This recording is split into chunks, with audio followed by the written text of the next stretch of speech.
Scoring these films is always an interesting thing because Michael has such a specific ear and really wants the music to have great intimacy and great anthem. And those things are not always compatible. So Steve Jablonsky is really, you know, he's got his work cut out for him on every film.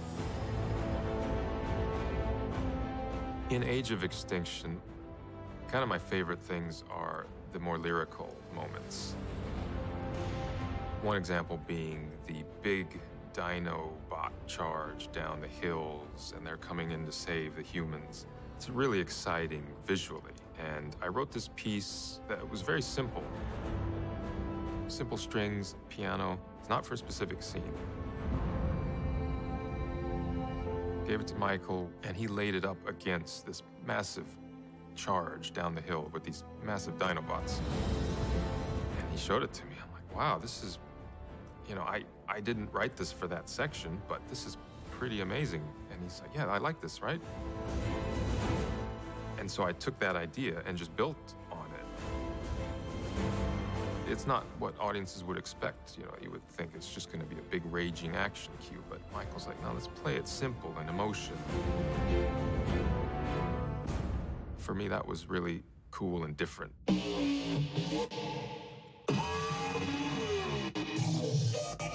Electronics are huge for Michael. You know, he loves that sound. And I got a call saying that Skrillex, who is a big Transformers fan, he wants to come over to your studio. And I said, great. This kind of sounds cool, like, it starts to die down.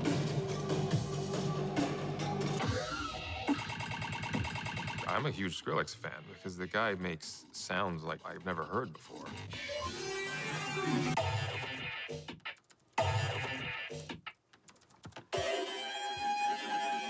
He kind of just moved into my studio for a week.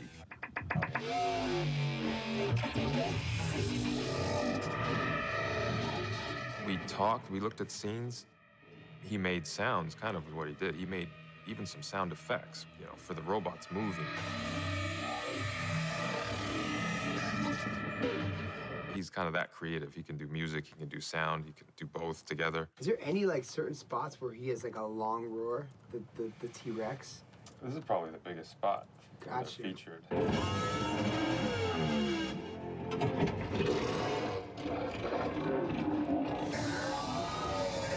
So he basically spent a week creating a library of these just cool Skrillex sounds that we've been using throughout the score.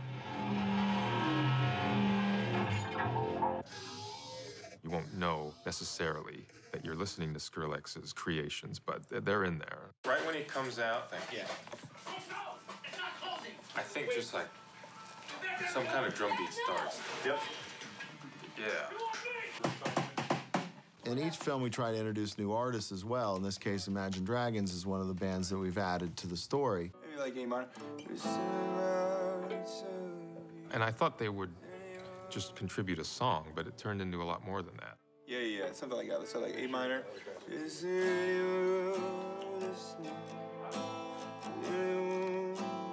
Five sus, maybe? It just sort of evolved into this pairing of, let's try this, let's try having Dan sing on this cue.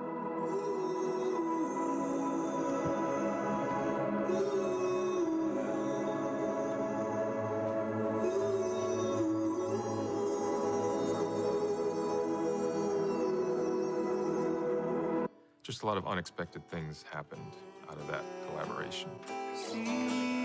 Oh, B minor? B minor? Oh, so this is basically this over here. Yeah. It's just really good. You tease it one way and then it goes another level. You know what I'm saying? Yeah. I'm doing it all. I mean, it was like a jam session. I'm ready to go.